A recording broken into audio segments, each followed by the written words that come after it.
Hello, this is Ren. So, I recently had an interview with Meatrx.com, and the interviewer was great, but some things just didn't come up because I'm a woman, and that's just how we think.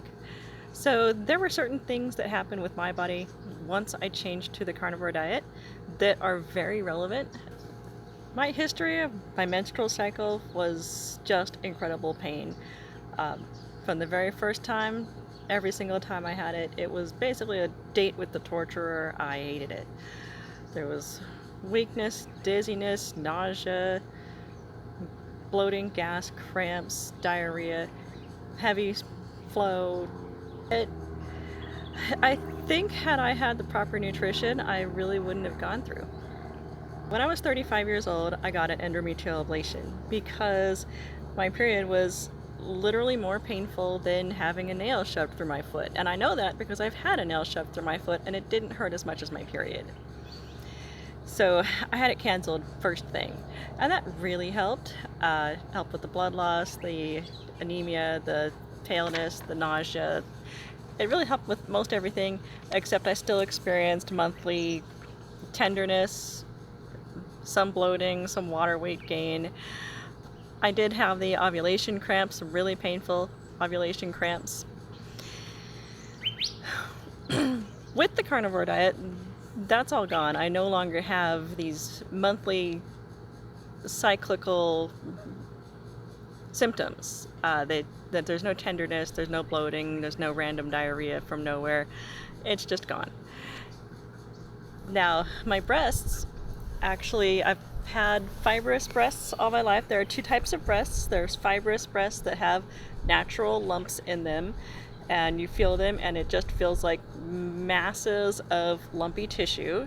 It's almost impossible to tell whether or not you've got a cancerous growth in breasts like that. I would check them all the time, never felt any different to me. They were always painful, fibroidal, and stiff.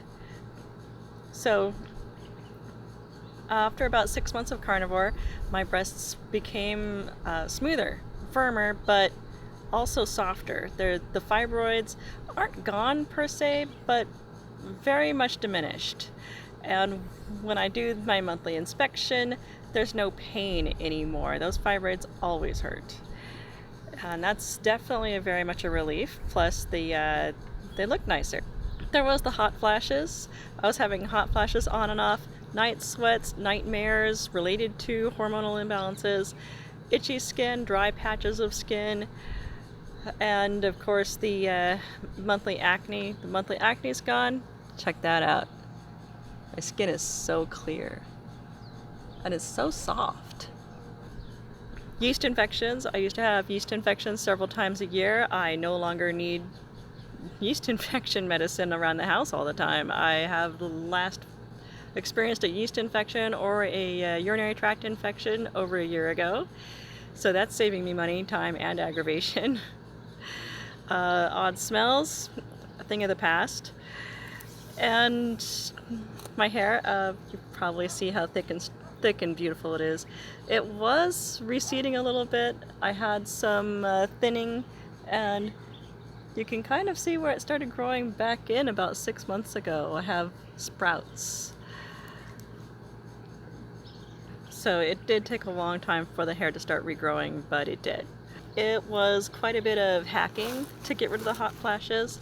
I had to make sure to get rid of caffeine out of my diet. I had to add vitamin D tablets. I take little vitamin D3 pills once a day.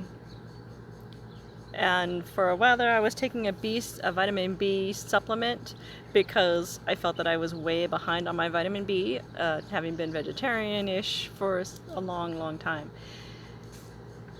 I can sleep through the night and no random waking up and just being covered in sweat. So that's some of the changes specifically for me as a woman. The ones that really surprised me were the fibroidal breasts situation being resolved and the ovulation cramps going away. But what was most welcome was the complete lack of hot flashes.